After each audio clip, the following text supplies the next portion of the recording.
says this. And there's another one in the 11th chapter.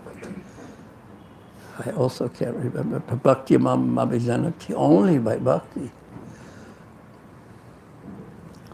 So she says, Kunti says in this third verse, you yourself descend to propagate the transcendental science of devotional service into the hearts of the advanced transcendentalists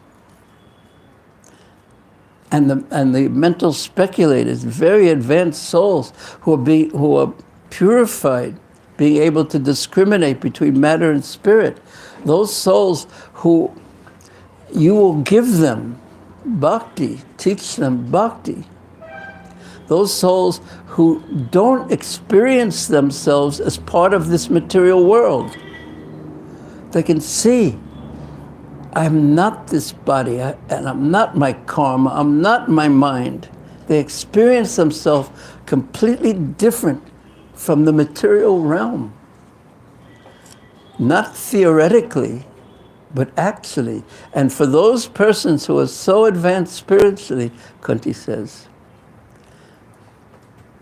that you descend to give that quality of person bhakti. And then she ends with katam pashem mahistriya. But how can myself just don't have that kind of discriminatory powers? I'm a simple woman. How can I know you then? And when we hear about Krishna's relationship with the Pandavas, with the residents of Vrindavan, we see how wonderful that is. We see how wonderful that they know nothing but Krishna. And then when I take a mirror to my own consciousness and see, you have such exchanges with them, but what is my hope? Me who is so trapped in material mind attachments, material desires, completely identifying with my body and my mind.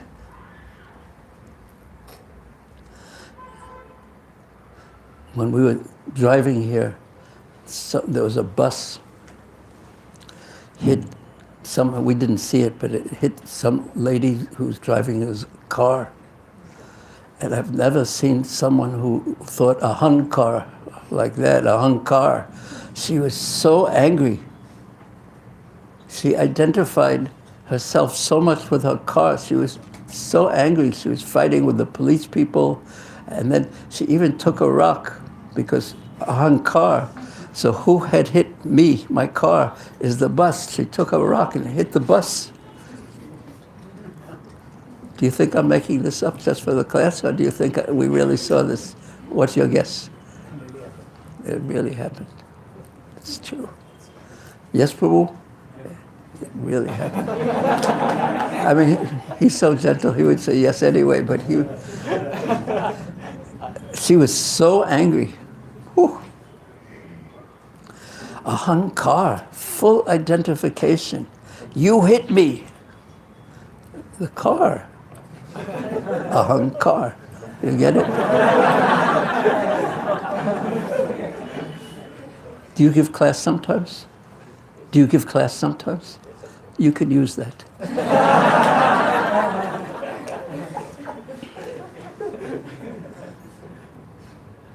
So how can we women, people who are not very advanced or whoever, how can we know Krishna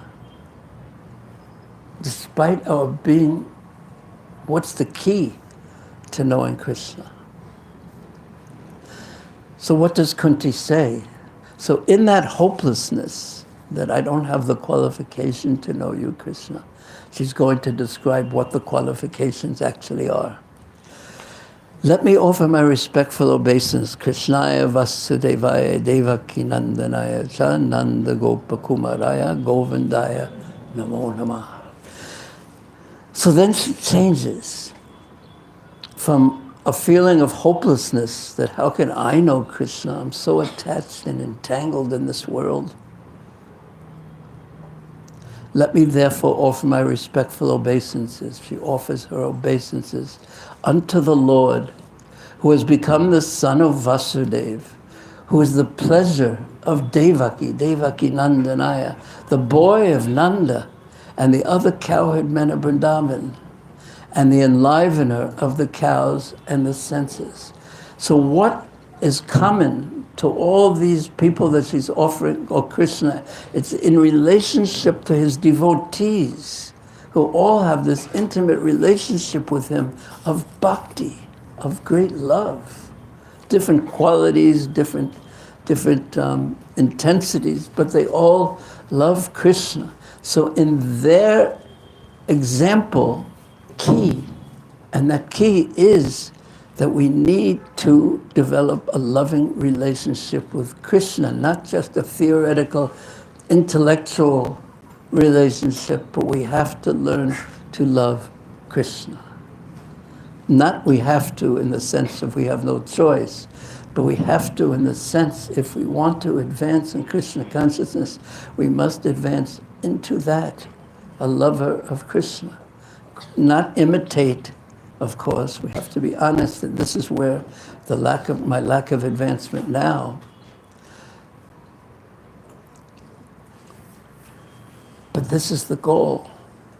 So when we see this, that this is the goal, and then I examine my own consciousness, then I become either humble or filled with distress, but not spiritual distress.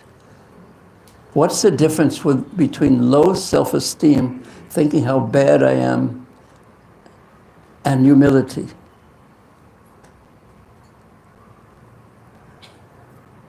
Yes, Prabhu. Yes, yeah.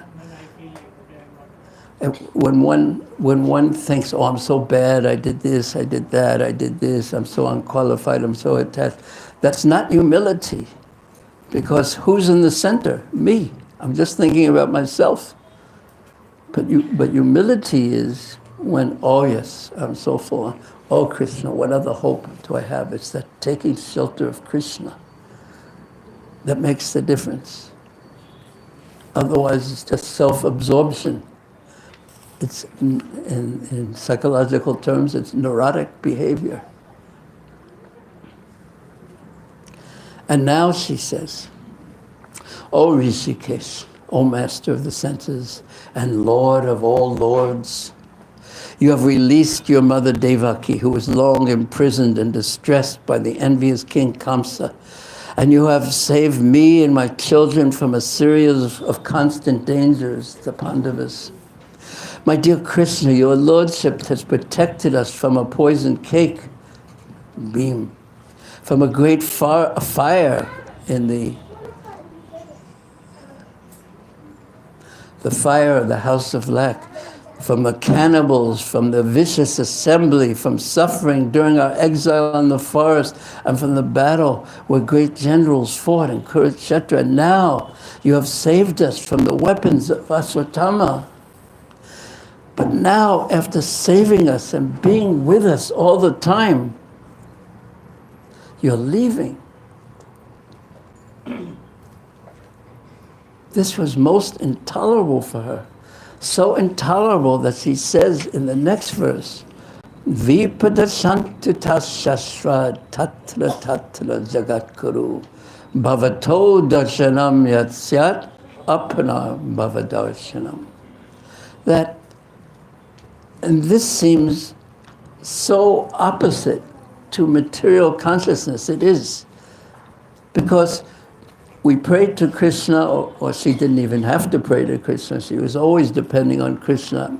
And the Pandavas were in so much difficulty, and Krishna saved them again and again and again and again. And he was always with the residents of Vrindavan. But usually in the material world, when people turn to the Supreme Lord, and we even spoke about this, it's for protection, because we're afraid.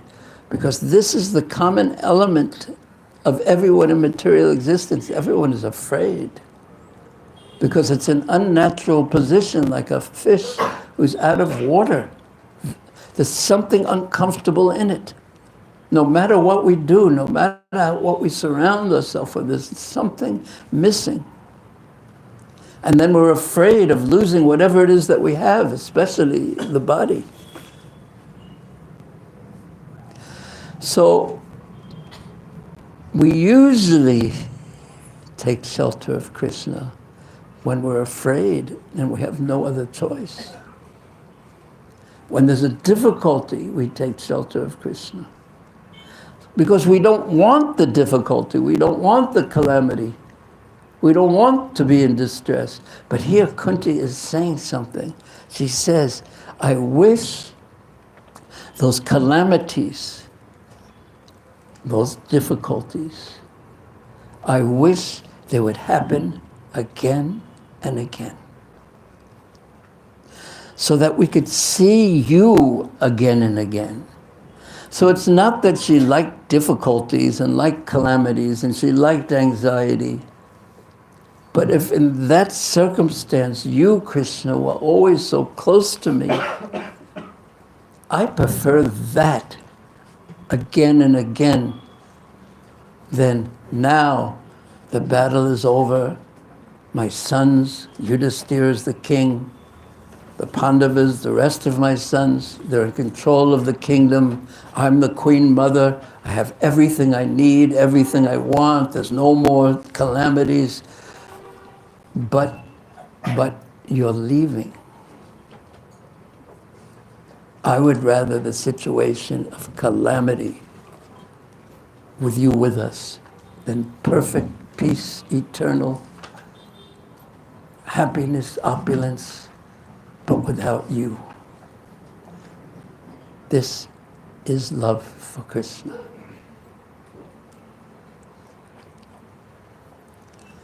Now, how to achieve this type of relationship with Krishna? It has to be by bhakti.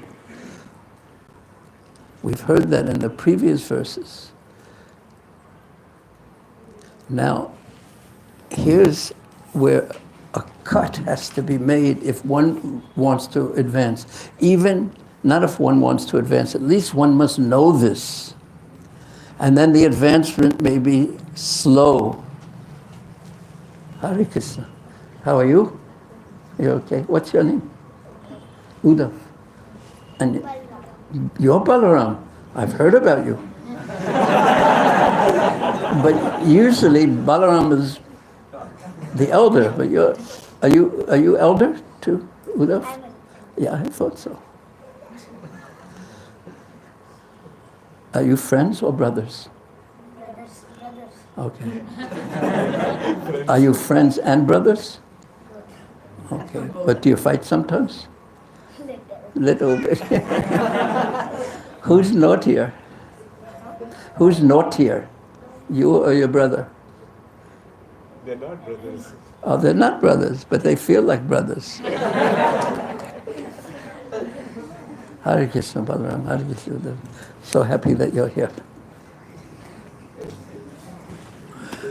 What were we talking about again? It was something to do with Kunti Devi. Oh, yeah. It was such a dramatic moment, too.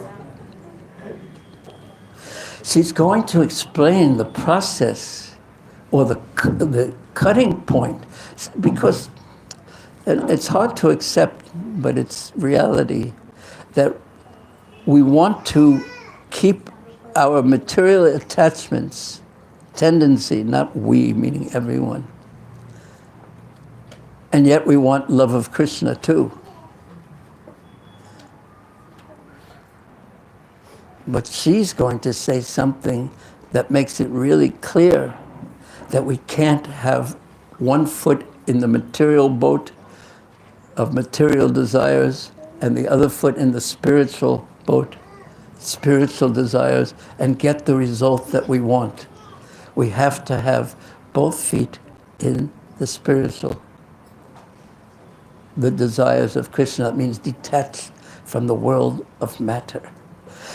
And why be detached from the world of matter? Because we're going to have to leave everything that we're attached to anyway. It's just I don't want to be the one who breaks the news, the bad news, but we can't take anything that we're attached to with us. Even our, what am I going to say? Yes, that's true, but that's not what mobile phone is what I was going to say. We can leave our money, but if we have our mobile phone, at least we can just get anything we want, and we're free from all dangers. And Probably mobile numbers, because mobile phone keeps changing numbers.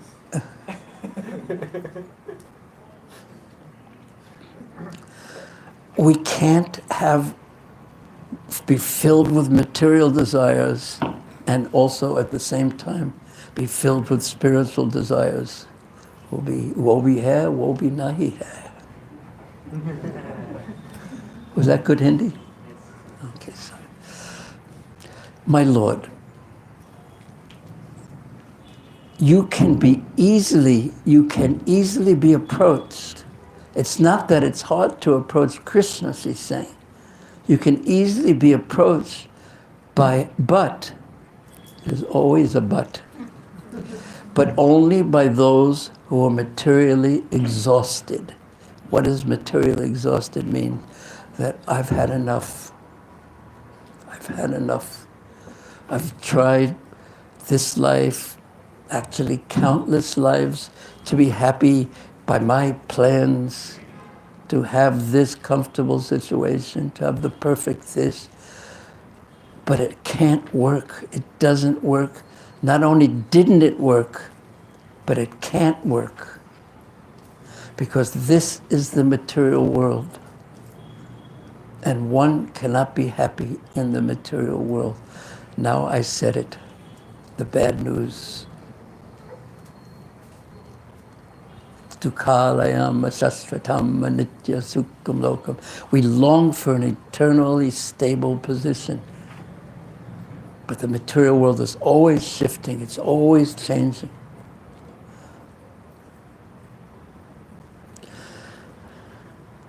Your Lordship can excuse me, easily be approached, but only by those who are materially exhausted. I've had enough.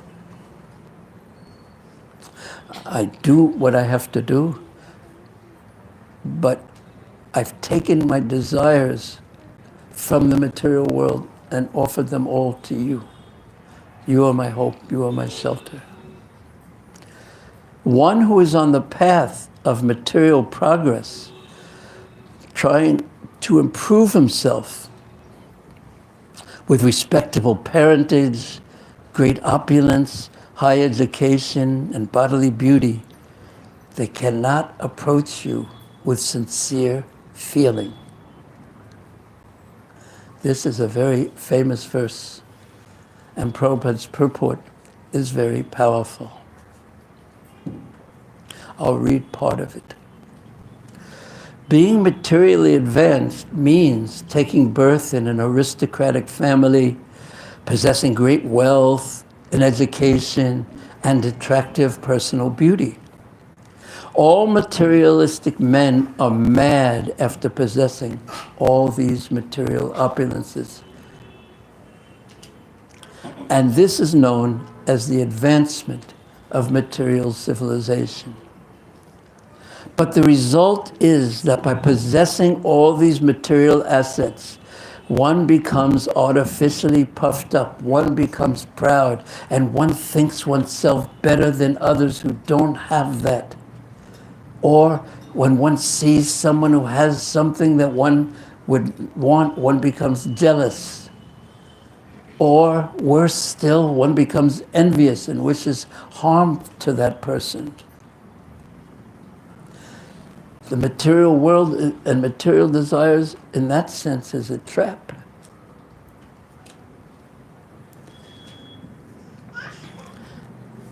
He becomes artificially puffed up, intoxicated by such temporary possessions. Consequently, such materially puffed up persons, now here's the essence of what Prabhupada wishes to say here. Because people who want these things and get these things and are proud, consequently, the result is such materially puffed up persons are incapable of uttering the holy name of the Lord by addressing him feelingly. Oh Govinda, oh Krishna. Because one's mind is divided. Half of me wants things in the material world and wants material pleasures and is proud of what I have and is fearful of losing it. My mind is on that side. And Krishna is there. But I can't really fully take shelter of him because my shelter is half here, or half, or 80%, or 20%, or 99%. And Krishna's here. So I can't really fully call out to Krishna with a full heart, Krishna, Krishna. I can say the words, that Krishna, I am yours. But I don't really fully mean it. There is one Christian saint, his name was, who was a very great intellectual, Neo-Platonic theoretician of Christian philosophy. His mother was a Christian and was, of course, wanted him to be that kind of devotee. And he wanted to, but he had a girlfriend. So he would pray to the Lord, please make me into your devotee, but not yet.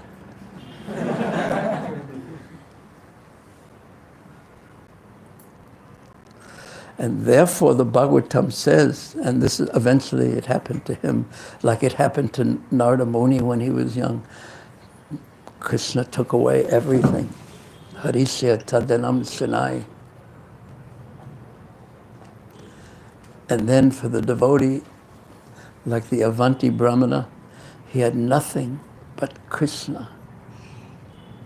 And when he actually had nothing, when Krishna became his only wealth, Krishna Mata, Krishna Pita, Krishna Pranadan, when Krishna became his only wealth, he was untouched by material issues, problems. He was just so internally absorbed. Now, when we hear this, let me just finish this specific part. It is said in the Shastras, so one can't utter the holy name of the Lord by addressing him feelingly, O Govinda, O Krishna. It is said in the Shastras that by once uttering the holy name of the Lord, the sinner gets rid of a quantity of sins which he is unable to commit, completely clear. Such is the power of uttering the holy name of the Lord. There is not the least exaggeration in this statement. Actually, the Lord's holy name has such powerful potency. But there is a quality to such utterances also. It depends on the quality of feeling. To completely call out to Krishna, I am yours, I want you only, Lord. I want to serve you. Like a baby crying for mother.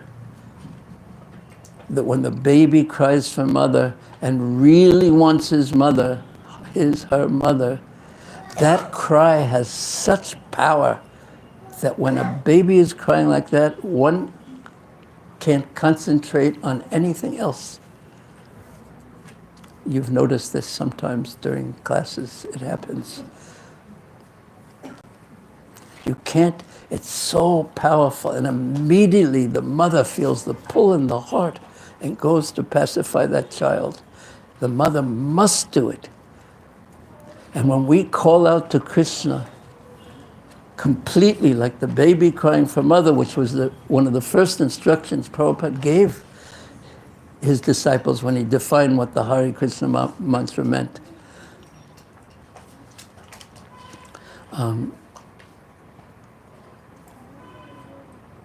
Yeah, we have to, He said, that's how we should chant.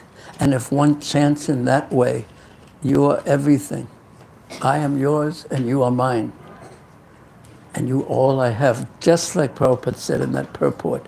The devotee is always thinking of the Lord, and he's exclusively the Lord's devotee.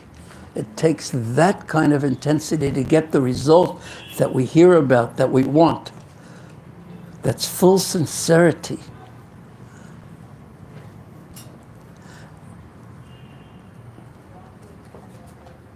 A helpless man, Prabhupada continues, can feelingly utter the holy name of the Lord, whereas a man who utters the same holy name in great material satisfaction cannot be so sincere.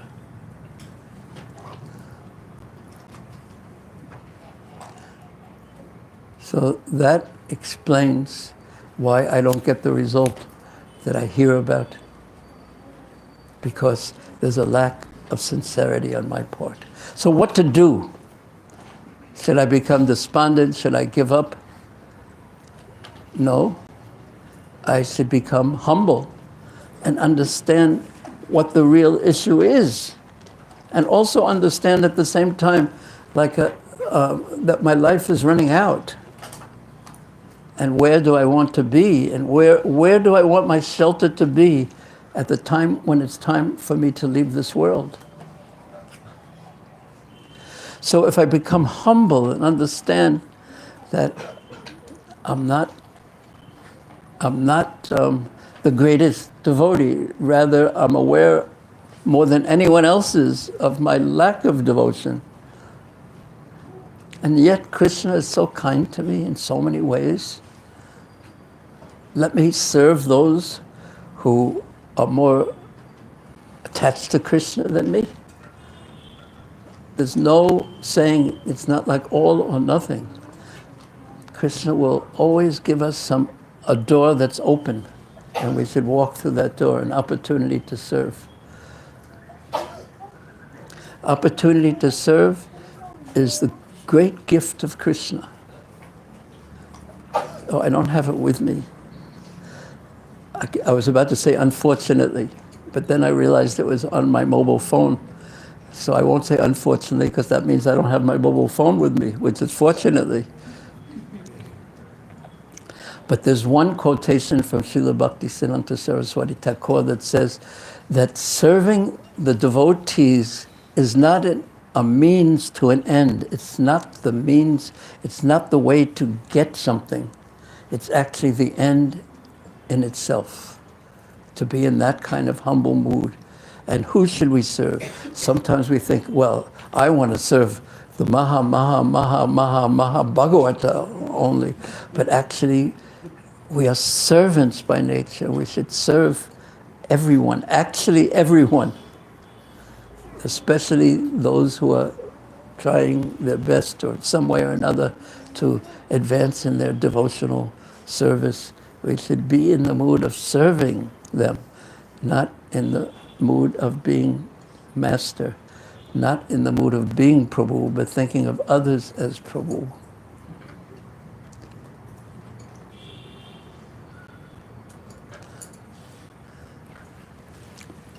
And then in the next verse, which is the last one I'll read. My obeisances unto you, who are the property of the materially impoverished. Now that doesn't mean those who are poor beggars who imitate Srila Rupa Goswami. It means you can be in the midst of the greatest wealth, like Maharaj Yudhisthira or Prabhupada had so much wealth. I saw in Fiji, Srila Prabhupada, he was sitting in the room of one Gujarati family in Fiji. And he had this amazing way. He would lean back in a completely anxiety-free way. And he put his hand like this, and he would smile. He smiled and said, in the beginning, we had nothing, and there was no anxiety. And now we have so much, but still there's no anxiety. That's what he said.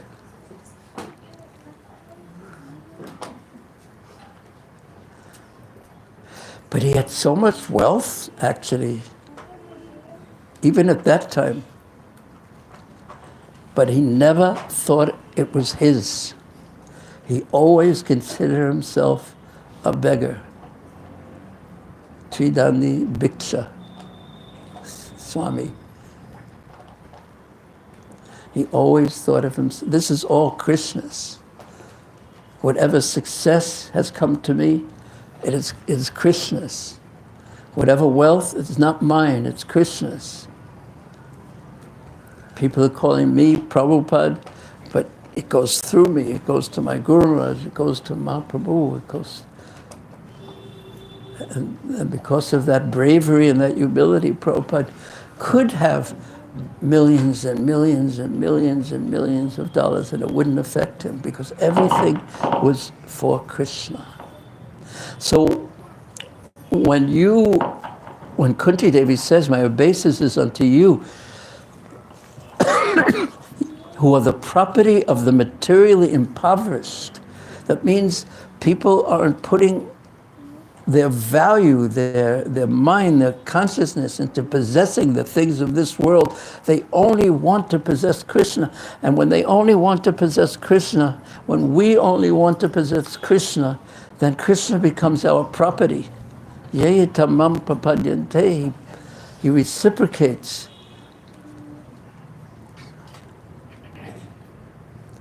You have nothing to do with the actions and reactions of the material modes of nature. Again, the same point. He doesn't want anything from anyone, but he's reciprocating with his bhakti energy, actually. But he's not being controlled by the modes of nature.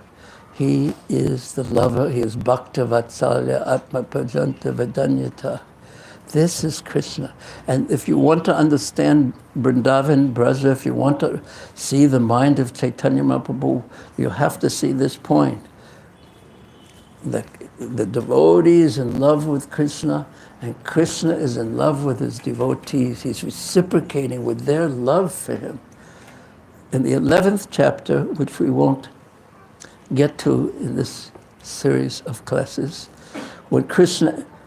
Because Krishna actually leaves, but first he'll go to Bhishma Dev in the next chapter, and then for reasons that are wonderful.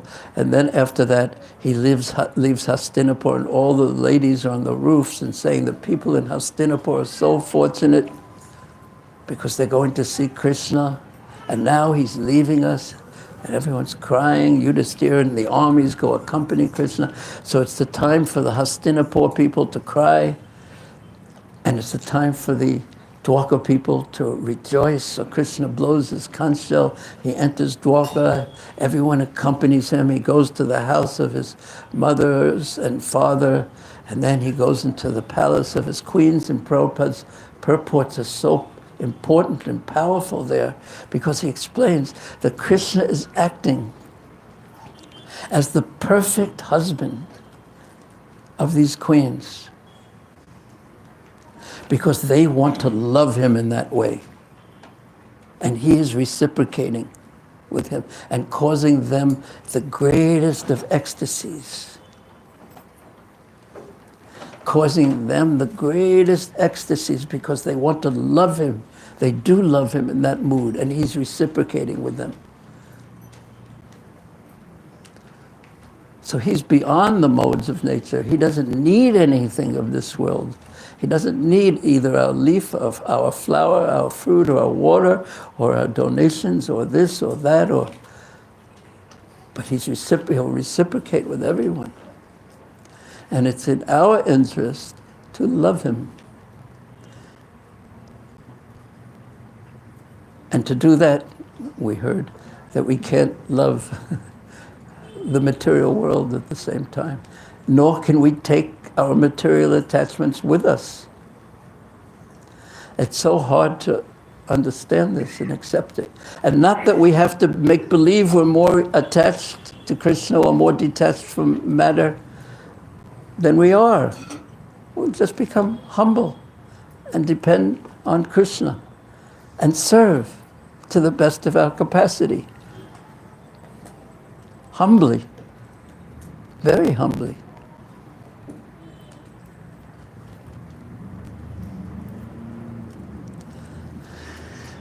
My obeisance is unto you who are the property of the materially impoverished. Again, not that one can't have wealth, but one can't put one's heart into it as if this was the important thing of life and at the same time have Krishna. It just doesn't work. One can be a billionaire.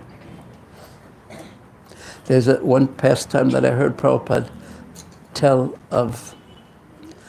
He was speaking about Srila Gorkashore Das Babaji, who is a complete renunciant.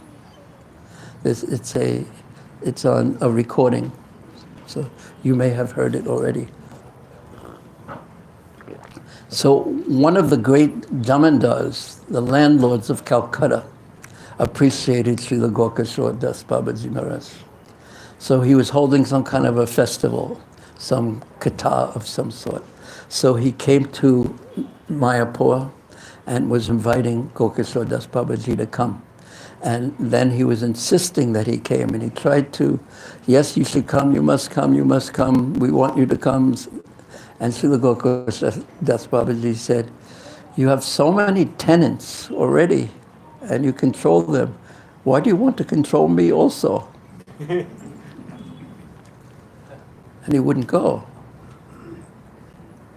He was a complete renunciant. He didn't want to go to Calcutta even. And then Prabhupada was contrasting Srila Gorkashore Das Babaji, who had no possessions at all, practically nothing, just dependent on Krishna. He contrasted him with Srila Bhaktisiddhanta Saraswati Thakur, who built a big marble palace, Bag Bazaar Mat, and rode around in cars, and at a time when sannyasis weren't supposed to do that. So Srila Prabhupada was saying, both of them are akinchana. Both of them had nothing in this world, completely detached. And even to be in the midst of that opulence and still think it's all Krishna's, not attached to it. That's even a greater, nirbandha sambandha yukta vairagya uchyate. It's even greater.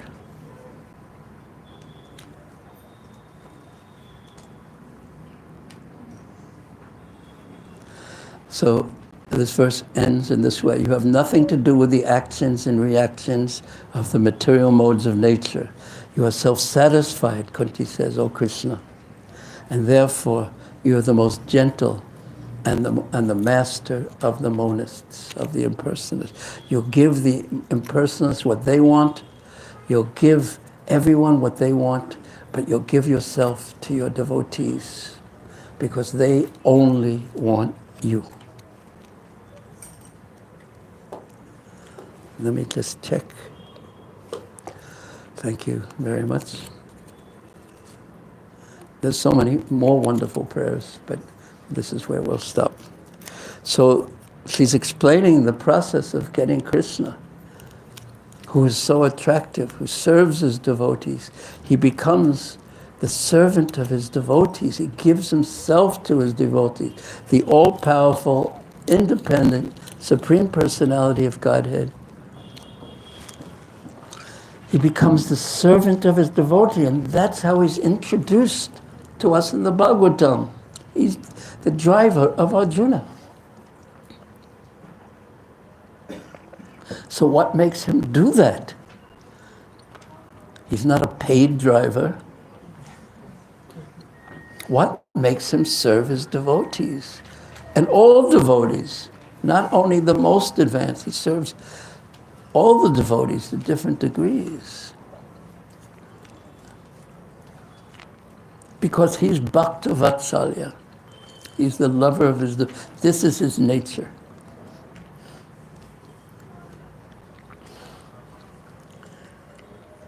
And this is what happens in Braj.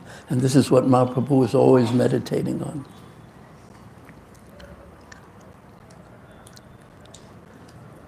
Okay, we'll stop here. Thank you very much. On a Friday night, you've listened very attentively. Appreciate it, Hare Krishna. What's your name? Yeah. Krishna. I've heard of you. Do you know how to play the flute?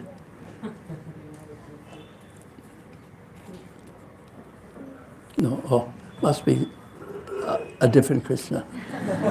How old are you? 8.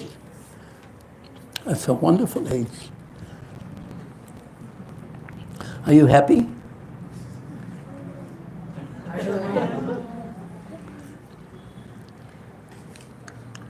Are you unhappy?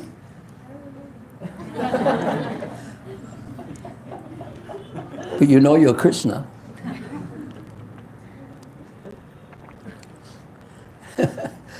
Don't mind, I'm just teasing you a little bit. But we want you to be happy.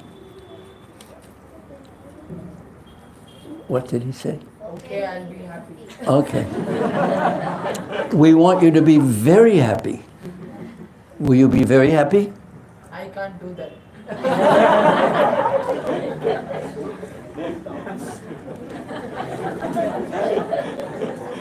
Anyone have any advice for me?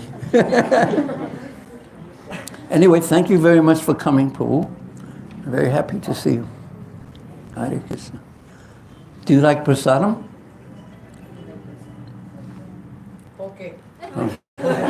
What is your favorite kind of prasadam? I don't know. He's very deep. Okay, does anyone have any questions? Yes, Prabhu.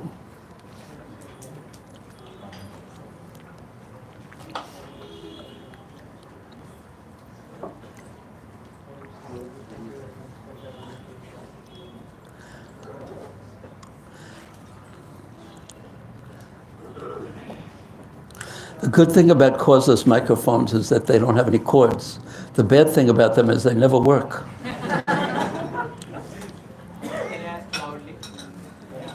So, my question was, Prabhuji, you had mentioned that we have to feelingly call out the Lord's names. Prabhupada had said that. So, but during chanting, we are advised not to focus more on feelings but just to hear. But sometimes we observe when we think about our suitable condition, basically we try to bring a feeling and then it might be little intense or we feel it is better. But can you please help me understand how feelingly calling out holy names while japa is different from focusing on hearing? Or is it the same? Well, first of all, when one feelingly calls out Krishna, Krishna, Govinda, calling for him, then we're certainly hearing. So hearing is the basis. And we shouldn't imitate, make believe that we're feelingly calling out to Krishna. But if we, in hearing Krishna's names, feelingly call out to Krishna, that's wonderful. It's not a bad thing at all. But the focus should be on hearing. If we focus on feelingly calling out to Krishna, Govinda, when we don't really have a very deep relationship with Krishna, and Prabhupada gave the example of this man was calling out Radha, Radha, Radha, Radha, and tears were coming from his eyes. And someone said, "Why are you doing that while you're calling out the name of Radha?" And he said, "The barber's wife is named Radha, and I miss her."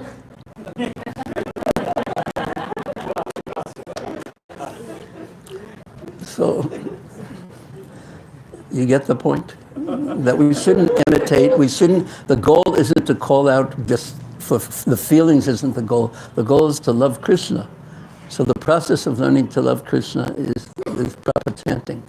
And as we chant and if we experience some missing Krishna and calling out to him and sincerely depending on him, that's wonderful.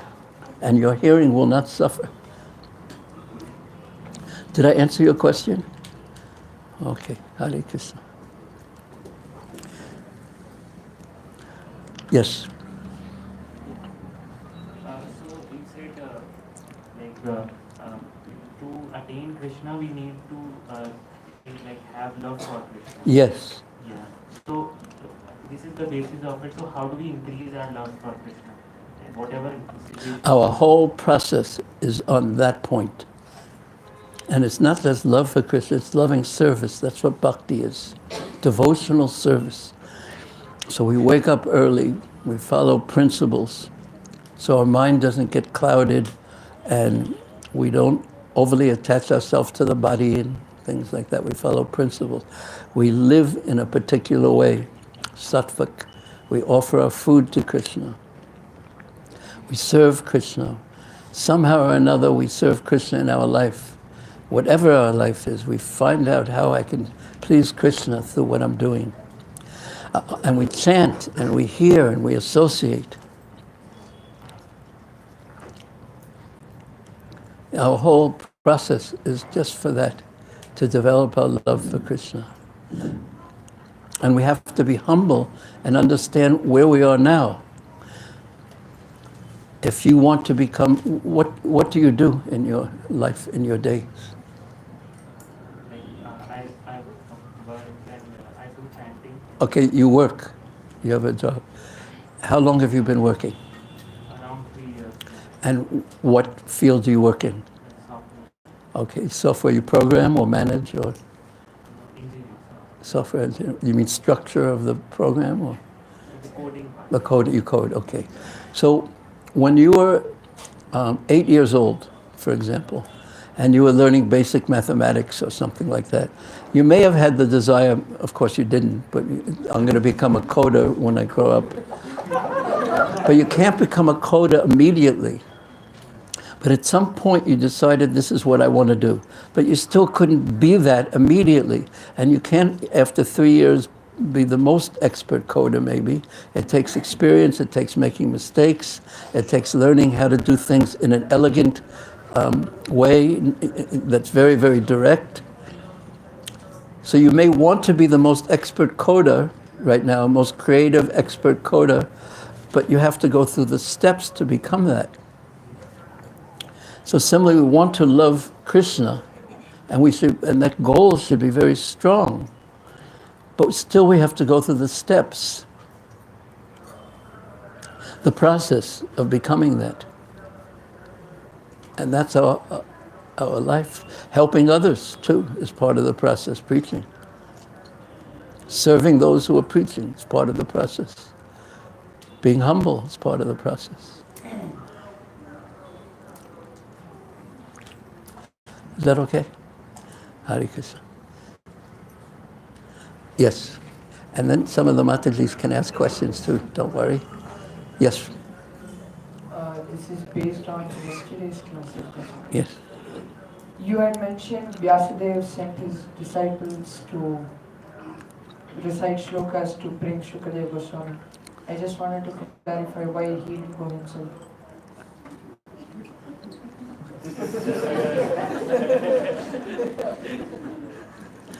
He was the teacher, and he had disciples. And and that's what he wanted to do. And because after they were wandering through the forest, they didn't know where he was. They were calling out the verses and everything like that. He wanted to attract the boy to come. So he thought this, I don't know his mind exactly, but that's how he was inspired to do it. He sent out others. And then when Sukadev heard, if the disciples are like this, so saying these ecstatic verses, then what the teacher must have, and the teacher was his father. I think that's the best I could do with that answer. I thought it was like something was significant by him sending his disciples instead of something. There may have been something significant, but I don't know what it was. It's not mentioned by Prabhupada or any of the acharyas. If I find out some specific significance of it, I shall immediately let you know. Thank you, Guru. Hare Krishna. Anyone that you'd like to ask a question? Yes. Hare Krishna Prabhu. Thank you for the wonderful class. Did it frighten you? Sorry? Did it frighten you? No, not at all. My question is on verse Vipada Santita Shashvat. Kunti Maharani is praying that these calamities may occur again and again so that I can remember you. Practically speaking, we cannot imitate Kunti Maharani. But at the same time, I feel when the difficulties or calamities come, whatever she said is very true. Our dependence on the Lord increases. Whereas the times when it is going smoothly, we don't take that much shelter of Krishna. So how can we correlate these two things? You mean, is your question really, how can I take shelter of Krishna even during the good times? Yes, yes.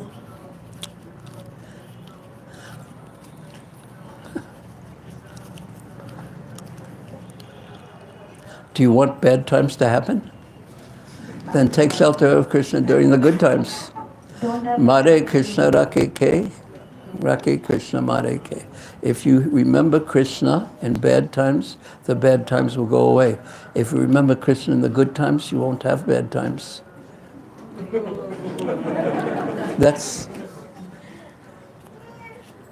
There's a saying like that.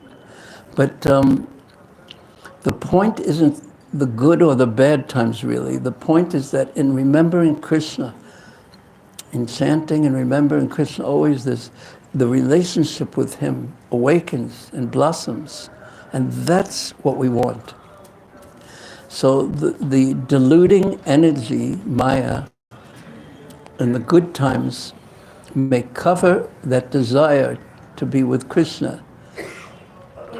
And Krishna, out of his kindness and mercy, may think, this devotee always remembers me in distress times. Let me be merciful to this devotee and give them so much distress. Now that should be enough to make you remember him during the good times. Because no one, of course, likes distress. And Kunti Devi wasn't saying, please just give me distress, distress, distress. She was saying, please give me you. Because now we have everything and you're leaving. I prefer the time of difficulty when you are with us than the time when everything is successful and you're leaving. That's what she's saying. She wanted to be with Krishna. So until we really want to be with Krishna, this problem will always be there. So the point really is that we should increase our desire to be with Krishna. The positive is so much more powerful than the negative. And you can't intellectually do it. Vishya vinivartante nirarasya dehina rasovajam rasopasya param dvisvinavartate. The positive, the sun rises and that drives away the darkness. So do what is good for developing your love for Krishna. Surrender to that. And don't do what pulls you away from Krishna. Surrender to that.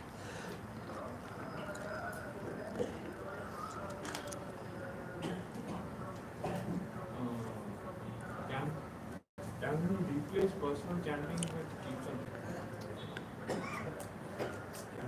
Can we replace personal chanting with kirtan? Replace it? I just heard Prabhupada speaking about not exactly this point, but something that's relevant. He said we have to fix a certain number of rounds of japa. He was quoting Chaitanya Mahaprabhu. There should be a fixed number. He was quoting actually Six Goswami, Sankhya Purvakam Nama Gana Natabi, that we have to chant a fixed number of rounds. This is the order of Mahaprabhu. But why replace it? Why not just add? It's very difficult to chant.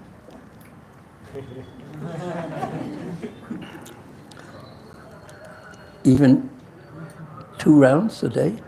One round is also difficult. Huh? One round is also difficult. How about 2? If one's so difficult, 2 will be much easier. But you should always chant. So do the best you can. What can one say? So you should always, you have a taste for kirtan? You're so fortunate. So always sing and chant and listen to the holy names.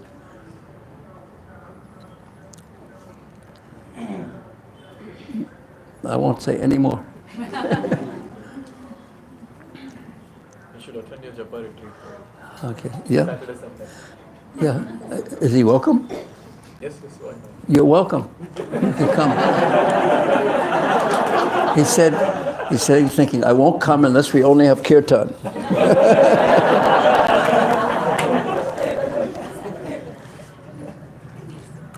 Don't worry. Just try your best. Don't worry about what you can't do as much as what you can do. Just try to increase your absorption in Krishna.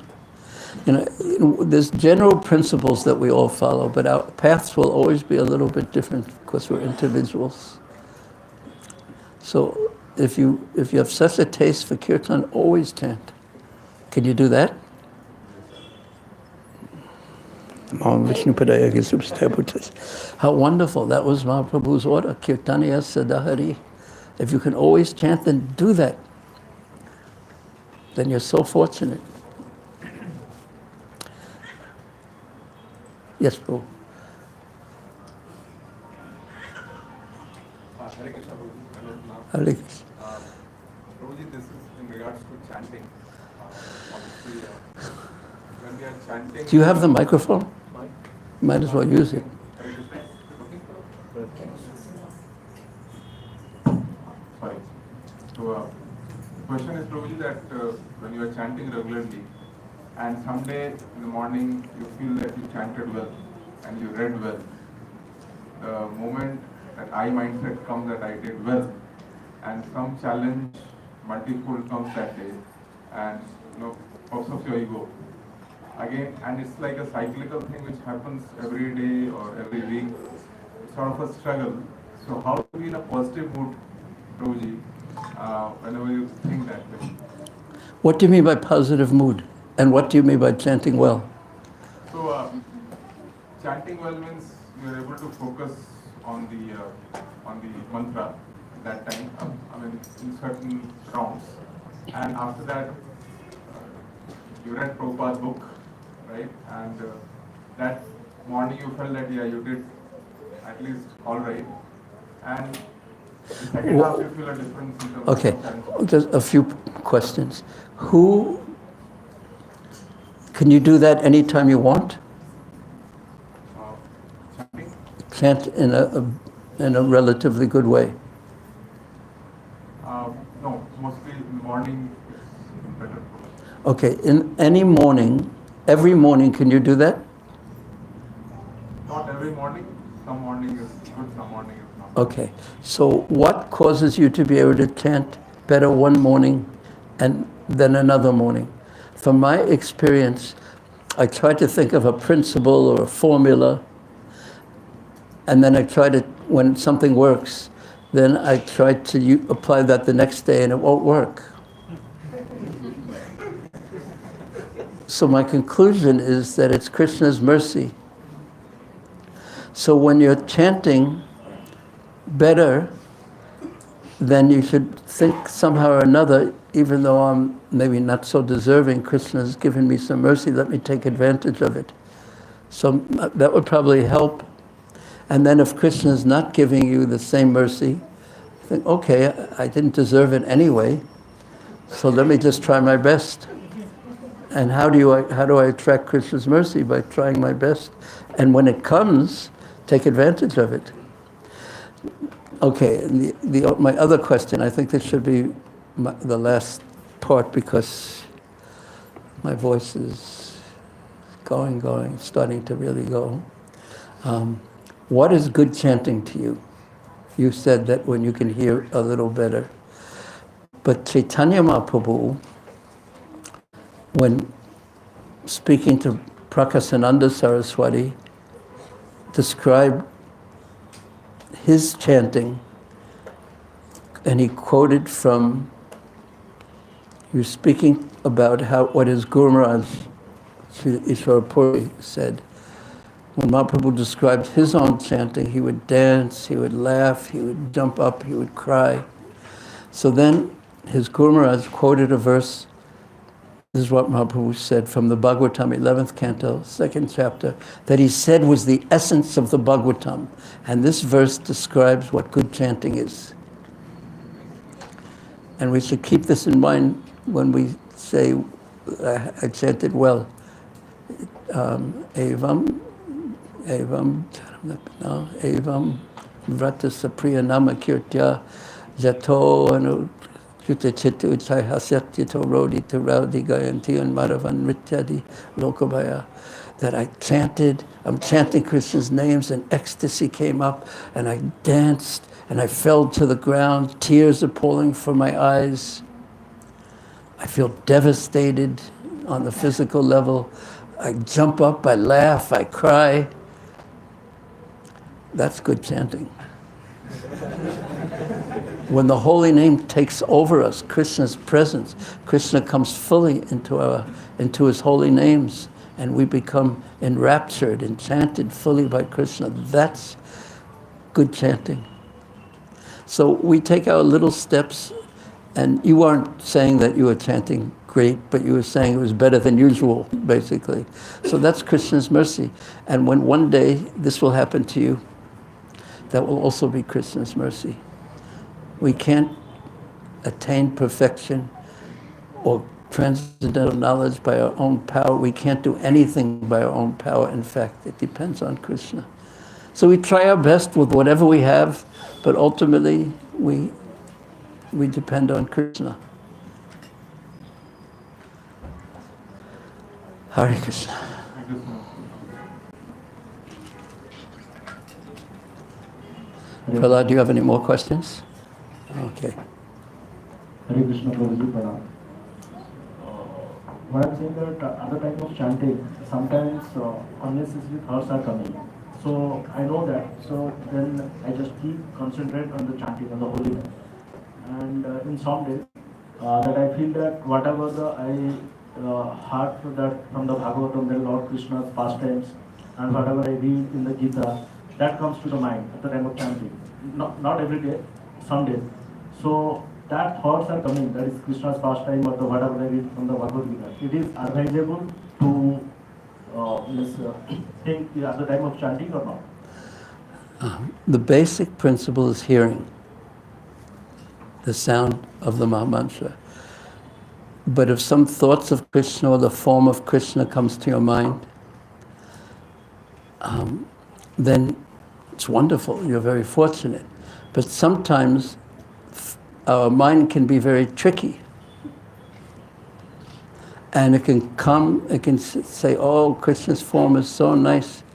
I went to the temple this morning and I'm thinking of Krishna's form and it's so nice.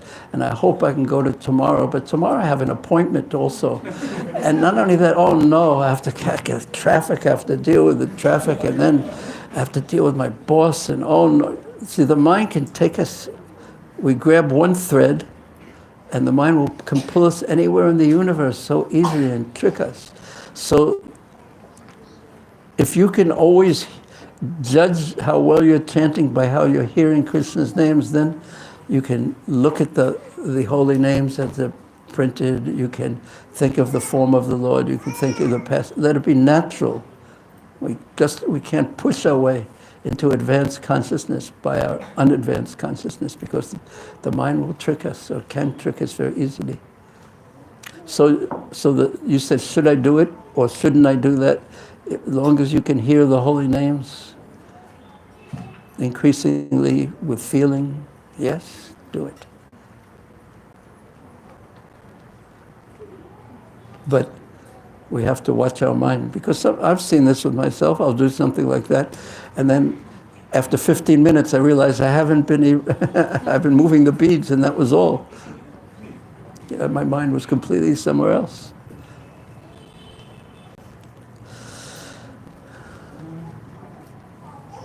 Hare Krishna.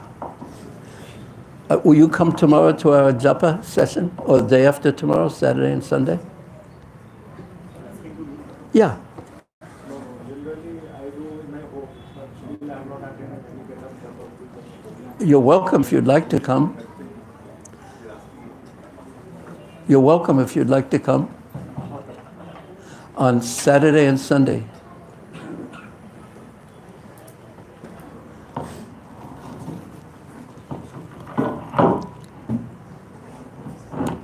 Hare Krishna.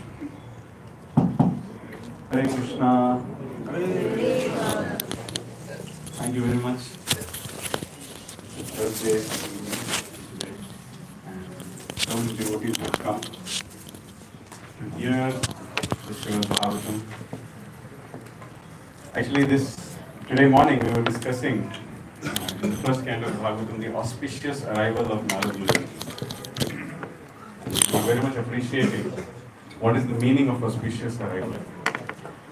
When a personality comes, due to the arrival of that personality, we feel more connected to Krishna, we feel more enlivened in our practice of Krishna consciousness, and we see that there is some hope in our sadhana bhakti, then that is called auspicious arrival. So let's thank His Grace Gurujan Prabhu for His auspicious arrival in our lives through these chapters of Srimad Bhagavatam by loudly chanting the Hare Krishna Mahamantra. Hare Krishna, Krishna Krishna, Hare Hare, Hare Rama, Rama Rama, Hare Hare. Hare Krishna. Thank you very much. I'd like to just highlight a few points which I heard in today's lecture. In that verse where when Kunti is saying that please give us calamities because calamities means you are there with us. And Mataji was so nicely discussing that point also. Prabhuji highlighted in his lecture today that when someone is to such an extent that they don't care in which circumstance they are, just they want Krishna, that is love. How many of us would like to have that kind of love for Krishna? And that love comes by chanting the holy names of Krishna, primarily. So here is a book which will help us. The goal is to chant one offenseless name, at least in one life. If we can chant more, that's very good. And if we find that there are some limitations to achieve that path or that process of chanting the holy names of Krishna offenselessly, this book will certainly help us. How many of you appreciated that question from a very nice devotee who was asking, should I focus on hearing or should I focus on feelingly chanting the holy name of Krishna? How many of you appreciated that question? It was such a relevant question. And how many of you appreciated the devotional clarity which Gurujan provided by his wonderful answer? There are 47 such questions in this book. Which are answered. You can just go through it. So many japa retreats with so many sincere sadhakas asking so many sincere questions, innocent questions, deep questions. I was appreciating that boy Krishna here. He was so honest. He doesn't know. That is our situation. We also don't know where we are in our spiritual life. So this book will certainly help us. So I request all of you, please grab this copy of this book and take blessings from His Grace Gurujan Prabhu through his signature. Thank you. One more point which I would like to highlight. Prabhu was telling us how Prabhupada wanted us to cry like a child for Krishna. Just like a child cries for mother, in the same way we have to cry like that for Krishna. And then immediately the second thought which was coming to my mind was, a child is fully dependent on mother and doesn't know anything other than the mother. That's why in the absence of the mother, the child cries like that. Now, how to become completely dependent on Krishna so that I know only Krishna and nobody else and feel separation in his absence and cry. At least in my practice, I don't see that as the remotest possibility also. But then Prabhuji said something wonderful. He said that I should try to become humble and take shelter of those, serve those who are more attached to Krishna than me. And then he said something which gave me a lot of hope. Krishna always leaves one door open. as Prabhuji is reading Srimad Bhagavatam with us, at least I can talk about myself. I have the same purports, I have the same Srimad Bhagavatam book. But I don't find that door open. And I'm stuck. These books of Srimad Bhagavatam, which Prabhuji has written, it's like being in this seminar daily. If you take these books and read Srimad Bhagavatam along with the purpose of Srila Prabhupada, when we read these books, where it is highlighted so nicely, what are the doors which are left open, and where we have to take shelter of Krishna, and how to serve someone who is more attached to Krishna than me, these books are the saving grace. Especially these books on Srimad Bhagavatam. It is said that our practice of Krishna consciousness can be measured. There is a barometer. How much are we attached to reading and cultivating what is said in Srimad Bhagavatam? So these books, they help us to go deeper in our reading of Srimad Bhagavatam, appreciate it more, practice it more. So I would request you from the core of my heart, please take these books. And of course, everything results, the Shravanam of Bhagavatam, Srila Prabhupada's purpose, Krishna's Prabhu's elaboration, that is Shravanam, and Shravanam should definitely result in Kirtan. So we have to teach Srimad Bhagavatam and Bhagavad Gita. So here are some books, Surrender unto Me and The Art of Teaching, which can help us. And Krishna says, anybody who teaches this science to someone, pure devotional service is guaranteed. How many of you would like to become a pure devotee? You have to teach Bhagavad Gita. And this is the first step. Please read this, learn how to teach, and then teach. So I would request all of you, today is the last day. By the way, Saturday, 10 a.m. onwards, the association with Prabhuji continues in the Holy Name Retreat, the Japa Retreat. It will be held in ISKCON Kanamangala Bhakti Center. All of you are very much invited. You're very welcome. And it starts at 10 a.m. There is a, we have just made a very humble attempt. There are 9 keys to chanting the holy name. 9 keys, 9 principal keys. So, we have just tried to convert or adapt this book into a skit form. So all of you would like to see that? So you're welcome to see that skit also. I don't know if it will be proper justice to the book. So there is a lot of holy name discussion, meditation, some skits, wonderful prasadam, and above all, 300 people will be sitting in one place and chanting Hare Krishna, Hare Krishna, Krishna Krishna, Hare Hare, Hare Rama, Hare Rama, Rama Rama, Hare Hare. How many of you would like to chant with 300 other sincere souls Hare Krishna Mahamantra? I would give my life for that. His Holiness Jayapataka Swami Guru Maharaj was saying once that there should be 1 lakh devotees in Bangalore. And he said, imagine a hall where 1 lakh people are sitting and chanting Hare Krishna. And everybody was surprised. And then he said, anything is possible by the mercy of Lord Chaitanya. So we are starting with 300. We want to reach 1 lakh someday. How many of you would like to help in that mission? So we'd like to start that mission today by reading these books. And I welcome all of you to come and take your copies and get the blessings of Gurujan Prabhu. Thank you very much. Prasadam is being served upstairs and the books are available here. Hare Krishna.